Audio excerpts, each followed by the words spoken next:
बिस्मिल्लाहिर्रहमानिर्रहीम, अस्सलाम वालेकुम जी। मैं हुमारिया अली और आप देख रहे हैं मेरा यूट्यूब चैनल। 2011 के अगवा के वक्त किसकी 8 सिम्स कराची में एक्टिव थी? शब्बीर के एक व्हाट्सएप ने इनका सारा भांडा फोड़ के रख दिया। 2011 को हमने ही अगवा किया है, जिंदा लाश एंड कंपनी ने इकरार कर लिया, जो कि मैं आपको आज की वीडियो में सबूतों समेत बताने जा रही हूँ। दुआ को कराची से अगवा करके पंजाब के किस शहर में लेकर जाया गया, कहाँ पर रखा गया, वो किस हालत में रह रही थी, क्या 1.5 महीना दुआ और जिंदा लाश बहावल नगर में ही रहे थे या इनको उस वक्त भी ट्रैवलिंग करवाई जा रही थी।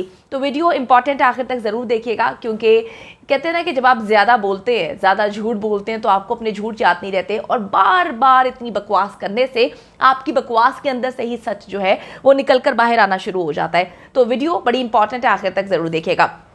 शातिर से शातिर मुजरिम भी अगर बहुत ज़्यादा कॉन्फिडेंस दिखाए, ओवर कॉन्फिडेंट हो, तो वो गलती कर ही बैठता है, चाहे वो जितना मर्जी चालाक क्यों ना हो।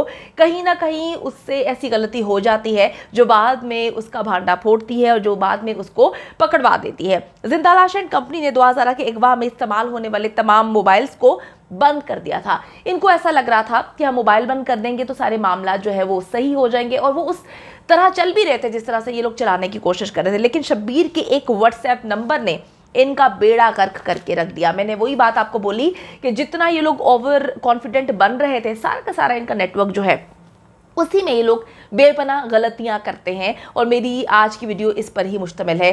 0333 वाले नेटवर्क की एक सिम जो कि शब्बीर साहब के नाम पर रजिस्टर्ड है, जिंदा लाश एंड कंपनी के सारे प्लान से पर्दा हटा देती है। ये नंबर इस वक्त भी शब्बीर के ज़ेरे इस्तेमाल है और एक्टिव है। इसी नंबर से मुंसलिक दूसरे नंबर्स का डेटा एनालिसिस करने से ये बात साबित हो जाती है कि 16 अप्रैल को 2011 के अगवा से पहले जिंदा लाश एंड कंपनी की 8 सिम्स जो है वो आपस में राब्ते में थी, आपस में कनेक्टेड थी, और ये लोग प्लान कर रहे थे। मैंने कल की वीडियो में आपको बताया था कि शब्बीर साहब जो है वो अगवा से 1-2 दिन पहले हैदराबाद में एक्टिव रहे, वो वहीं पर मौजूद थे, उनकी मौजूदगी वहाँ पर बताई जा रही है। और इन्हीं के जो एक रिश्तेदार हैं उसने इनका भांडा फोड़ा था कि ये लोग जो है अचानक से हमारे घर कराची आ जाते हैं और वहाँ पर रहते हैं और अचानक से ही चले जाते हैं। तो उसके बाद इनकार करना कि 2011 अकेली कराची से यहाँ तक आई है, ये बातें कुछ समझ नहीं आती। 2011 10:30 से 11 के दरमियान अगवा हुई थी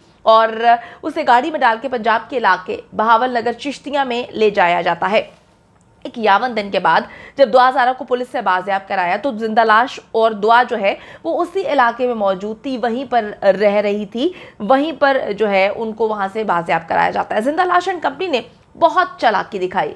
चालाकी का लेवल ये था कि इन्होंने सिम्स तो बंद कर दी और बेवकूफ़ी कहते हैं कि जहालत अपने मोबाइल को, जो इनके पास मोबाइल से, उससे वाईफाई से चलाते रहे। इनको लगा कि जी हमने सिम बंद कर दी है, हमने अपना जो है वो सारे मामला जो सिम इस्तेमाल हुई 2011 के अगवा में, तो अब हमें कोई भी पकड़ नहीं सकेगा। लेकिन इनसे बेवकूफ़ी ये हुई कि इन्होंने अपने ही मोबाइल को वाईफाई पर चलाना शुरू कर दिया, ताकि अगर देखिए कॉल डेटा से इस्तेमाल करते तो डेफिनेटली रिकॉर्ड आ जाता। लेकिन जनाब ये 2022 है और टेक्नोलॉजी बहुत ज़्यादा तरक्की कर चुकी है, बहुत ज़्यादा। इनको लग रहा था कि ये जिस तरह से इन्होंने अपने कारिंदे छोड़े हुए आवाम को बेवकूफ़ बनाने के लिए, खैर अब उनकी भी कोई कहानियाँ नहीं सुनता, तो इनको लगता था कि जी हम इस तरह से झूठी कहानियाँ 2011 के मुँह से बार बार उगलवाएंगे, 2011 जाके अपने वालिदैन पर संगीन इल्ज़ामात लगाएगी, कत्ल के इल्ज़ामात लगाएगी, खुदकुशी की बातें करेगी, तो लोग जो है वो एकदम से सिंपैथीज उनकी 2011 और जिंदा लाश की तरफ कन्वर्ट हो जाएंगी। लेकिन देखिए जी, सारी दुनिया, सारा पाकिस्तान जो है वो इंसाफ के तकाजे पूरे होते हुए देखना चाहता है।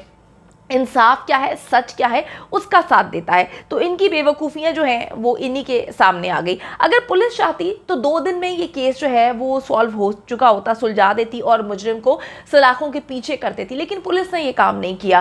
पुलिस ने ना इनके रिश्तेदारों से सही अंदाज में जो है वो इन्वेस्टिगेशन की, ना ही इनका डेटा निकलवाया, ना ही पुलिस ने ये जानने की कोशिश की कि कितनी सिम्स एक्टिव थी। वो 8 सिम्स अब तो पैदा नहीं हो गई ना, ये तो पहले दिन से ही, जब से केस स्टार्ट हुआ है उस वक्त से ये 8 सिम्स जो है और इनका डेटा ये आराम से निकलवा सकते थे। लेकिन पुलिस मुसलसल इनका साथ दे रही थी, इनको बचाने की कोशिश कर रही थी।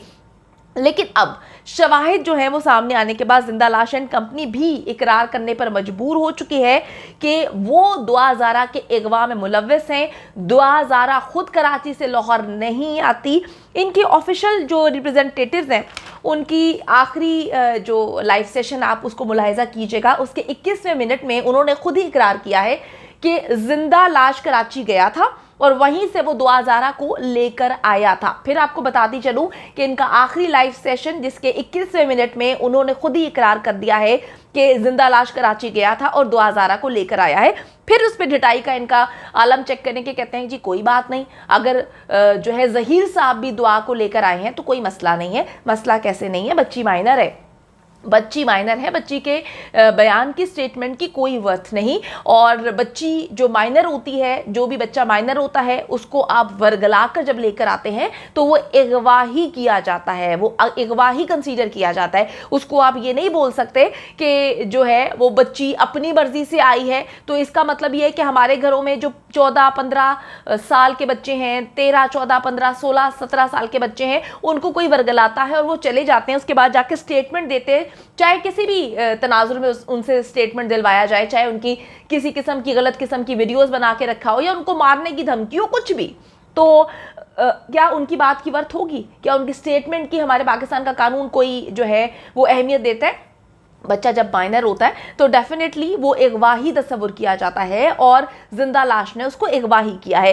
अच्छा जी, पिछले 3 महीने से ये लोग दुआ के मुंह से यही गर्दान जो है करवाए जा रहे हैं कि मैं कराची से अकेली आई हूँ। पहले वो कहती है मैं टैक्सी में आई हूँ, फिर बाद में उसका स्टेटमेंट चेंज होता है, वो कहती है कि मैं रिक्शे में आई थी। उसके बाद वो कहती है कि जी बहुत भला इंसान था जो कराची से जो है उसने कहा कि कोई फौदगी हो गई है, मुझे लाहौर ले जाएं। उसने पैसों का तकाजा नहीं किया, पूछा भी नहीं कि एक लड़की, एक बच्ची जो है वो वहाँ से यहाँ पे आ रही है, एटलीस्ट कोई एडवांस पेमेंट दी जाए, कोई पैसे होते हैं, कोई बात की जाती है। वो बड़ा ही अच्छा इंसान था, वो इसको कराची से लेकर जो है वो लाहौर आ जाता है।